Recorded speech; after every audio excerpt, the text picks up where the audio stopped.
Subscribe ಮಾಡಿ basic tutorials for you YouTube Kannada channel. ಆನಂತರ ಪಕ್ಕದಲ್ಲಿರೋ ನೋಟಿಫಿಕೇಶನ್ ಐಕನ್ ಪ್ರೆಸ್ ಮಾಡಿ ಮುಂದಿನ ಎಲ್ಲ ವಿಡಿಯೋ. ಹಾಯ್ ಫ್ರೆಂಡ್ಸ್, ಮತ್ತೆ basic tutorials for you YouTube Kannada ಚಾನಲ್ಗೆ ಸ್ವಾಗತ. ಫ್ರೆಂಡ್ಸ್, ಈ ದಿನದ ವಿಡಿಯೋ ವಾಟ್ಸಪ್ನ ಒಂದು ಲೇಟೆಸ್ಟ್ ಅಪ್ಡೇಟ್ ಬಗ್ಗೆ. ಏನಪ್ಪ ಈ ಲೇಟೆಸ್ಟ್ ಅಪ್ಡೇಟ್ ಅಂದರೆ, ವಾಟ್ಸಪ್ ಅನ್ನೋದು ಒಂದಷ್ಟು ಗ್ರೂಪ್ನ ಬ್ಯಾನ್ ಮಾಡಿದೆ. ಗ್ರೂಪ್ ಒಂದೇ ಅಲ್ಲ, ಆ ಗ್ರೂಪಲ್ಲಿರೋಂಥ ಮೆಂಬರ್ಸು ಸಹ ಅವ್ರ ಪರ್ಸನಲ್ ಮೆಸೇಜ್ನ ಮಾಡೋಕ್ಕಾಗೋದಿಲ್ಲ. ಸೊ ಆ ರೀತಿ ಒಂದು ಬ್ಯಾನ್ ಅನ್ನೋದು ಆಗ್ತಿದೆ. ಇದಕ್ಕೆ ಕಾರಣ ಏನು, ಇದನ್ನು ಯಾವ ರೀತಿ ಅವಾಯ್ಡ್ ಮಾಡಬೇಕು ಅಂತ ನಾನು ಈ ವಿಡಿಯೋದಲ್ಲಿ ಇನ್ ಡೀಟೇಲ್ಡಾಗಿ ಹೇಳ್ತಾ ಹೋಗ್ತೀನಿ. ಇದೊಂದು ಇನ್ಫಾರ್ಮೇಟಿವ್ ವಿಡಿಯೋ ಆಗಿರೋದ್ರಿಂದ ಈ ವಿಡಿಯೋನ ಕೊನೆವರೆಗೂ ನೋಡಿದ ನಂತರ ನಿಮ್ಮ ಮನೆಯವ್ರ ಜೊತೆ, ನಿಮ್ಮ ಫ್ರೆಂಡ್ಸ್ ಜೊತೆ ಇದನ್ನು ತಪ್ಪದೆ ವಾಟ್ಸಪ್ಪಲ್ಲಿ, ಫೇಸ್ಬುಕ್ಕಲ್ಲಿ, ಟ್ವಿಟರಲ್ಲಿ ಶೇರ್ ಮಾಡಿ. ಈ ವಿಡಿಯೋ ಬಗ್ಗೆ ನಿಮ್ಗೆ ಏನು ಅನಿಸ್ತು ಅಂತ ನನಗೆ ಕಮೆಂಟ್ ಮೂಲಕ ತಿಳಿಸ್ಕೊಡಿ. ನಾನು ಅಪ್ಲೋಡ್ ಮಾಡೋಂಥ ಪ್ರತಿಯೊಂದು ವಿಡಿಯೋ ನಿಮ್ಗೆ ಸಿಗಬೇಕಂದ್ರೆ ಕೆಳಗಡೆ ಕಾಣ್ತಾ ರೆಡ್ ಕಲರ್ ಸಬ್ಸ್ಕ್ರೈಬ್ ಬಟನ್ನ ಪ್ರೆಸ್ ಮಾಡಿ. ನಾನು ಯಾವುದೇ ಹೊಸ ವಿಡಿಯೋ ಅಪ್ಲೋಡ್ ಮಾಡಿದ್ರು ನಿಮ್ಗೆ ನೋಟಿಫಿಕೇಶನ್ ಅನ್ನೋದು ಬರ್ತಾ ಹೋಗುತ್ತೆ. ವಾಟ್ಸಪ್ ಆ ಗ್ರೂಪು ಮತ್ತು ಆ ಗ್ರೂಪಲ್ಲಿರೋಂಥ ಮೆಂಬರ್ಸ್ನ ಬ್ಯಾನ್ ಮಾಡೋಕ್ಕೆ ಕಾರಣ ಏನಪ್ಪ ಅಂದರೆ, ಅವರು ಗ್ರೂಪ್ ಕ್ರಿಯೇಟ್ ಮಾಡಿದಾಗ ಒಂದಷ್ಟು ವಲ್ಗರ್ ವರ್ಡ್ಸ್ ಅನ್ನೋದು ಕೊಟ್ಟಿದ್ದಾರೆ. ಸೊ ಅದನ್ನು ವಾಟ್ಸಪ್ ಡಿಟೆಕ್ಟ್ ಮಾಡಿ ಕಂಪ್ಲೀಟ್ ಆ ಗ್ರೂಪ್ ಅಡ್ಮಿನ್ ಮತ್ತು ಆ ಗ್ರೂಪಲ್ಲಿರೋಂಥ ಎಲ್ಲ ಮೆಂಬರ್ಸ್ನ ಬ್ಯಾನ್ ಮಾಡಿದೆ 7 ಡೇಸ್ಗೋಸ್ಕರ. ಸೊ ಫ್ರೆಂಡ್ಸ್, ನೀವೇನಾದರೂ ವಾಟ್ಸಪ್ ಗ್ರೂಪ್ ಅಡ್ಮಿನ್ ಆಗಿದ್ದರೆ ಅಥವಾ ಅದರಲ್ಲಿ ಮೆಂಬರ್ ಆಗಿದ್ದರೆ ನೋಡ್ಕೊಳ್ಳಿ ನಿಮ್ಮ ವಾಟ್ಸಪ್ ಗ್ರೂಪ್ನ ಹೆಸರು ಏನಿದೆ ಅಂತ. ಅದರಲ್ಲಿ ಏನಾದರೂ ಬ್ಯಾಡ್ ವರ್ಡ್ಸ್ ಇದ್ದು ಅಥವಾ ಇನ್ಅಪ್ರೋಪ್ರಿಯೇಟ್ ವರ್ಡ್ಸ್ ಇದ್ದು ಅಥವಾ ವಲ್ಗರ್ ವರ್ಡ್ಸ್ ಇದ್ದರೆ ವಾಟ್ಸಪ್ ಅದನ್ನು ಡಿಟೆಕ್ಟ್ ಮಾಡುತ್ತೆ. ಆನಂತರ ಆ ಗ್ರೂಪ್ನ ಬ್ಯಾನ್ ಮಾಡುತ್ತೆ.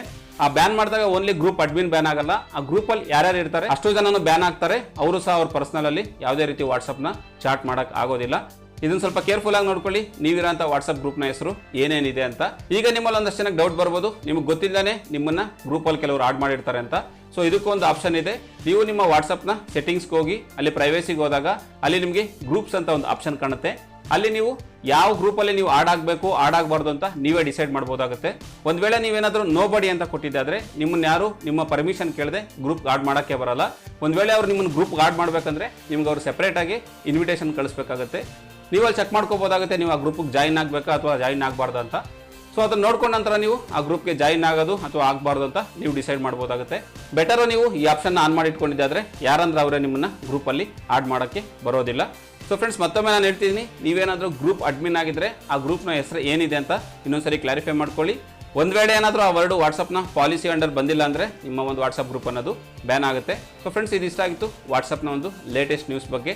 ಈ ವಿಡಿಯೋ ನಿಮ್ಗೆ ಇಷ್ಟ ಆಗಿದೆ ಅಂತ ತಿಳ್ಕೊತೀನಿ. ಈ ವಿಡಿಯೋ ಇಷ್ಟ ಆಗಿದೆ ಅಂದರೆ ಲೈಕ್ ಮಾಡೋದು ಮರಿಬೇಡಿ. ನಿಮ್ಮ ಮನೆಯವ್ರ ಜೊತೆ, ನಿಮ್ಮ ಫ್ರೆಂಡ್ಸ್ ಜೊತೆ ಇದನ್ನು ತಪ್ಪದೆ ವಾಟ್ಸಪ್ಪಲ್ಲಿ, ಫೇಸ್ಬುಕ್ಕಲ್ಲಿ, ಟ್ವಿಟರಲ್ಲಿ ಶೇರ್ ಮಾಡಿ. ಏನೇ ಸಲಹೆ ಸೂಚನೆಗಳಿದ್ರು ಕಮೆಂಟ್ ಮೂಲಕ ತಿಳಿಸ್ಕೊಡಿ. ನಾನು ಯಾವಾಗ ರಿಪ್ಲೈ ಮಾಡೋಕ್ಕೆ ರೆಡಿ ಇರ್ತೀನಿ. Thank you for watching. Take care. Bye. ಮುಂದಿನ ಎಲ್ಲ ವೀಡಿಯೋಸ್ಗಳಿಗಾಗಿ ನಮ್ಮ ಚಾನಲ್ನ ಸಬ್ಸ್ಕ್ರೈಬ್ ಮಾಡ್ಕೊಳ್ಳಿ. ಸಬ್ಸ್ಕ್ರೈಬ್ ಮಾಡ್ಕೊಳ್ಳೋದಕ್ಕೆ ಕೆಳಗಡೆ ಸಬ್ಸ್ಕ್ರೈಬ್ ಬಟನ್ ಪ್ರೆಸ್ ಮಾಡಿ. ಫೇಸ್ಬುಕ್ ಪೇಜ್ ಇದೆ ಮತ್ತು ಟ್ವಿಟರ್ ಪೇಜ್ ಸಹ ನೀವು ಫಾಲೋ ಮಾಡೋದ್ರ ಮೂಲಕ, ಲೈಕ್ ಮಾಡೋದ್ರ ಮೂಲಕ ನಮ್ಮ ಚಾನಲ್ನ ಸಬ್ಸ್ಕ್ರೈಬ್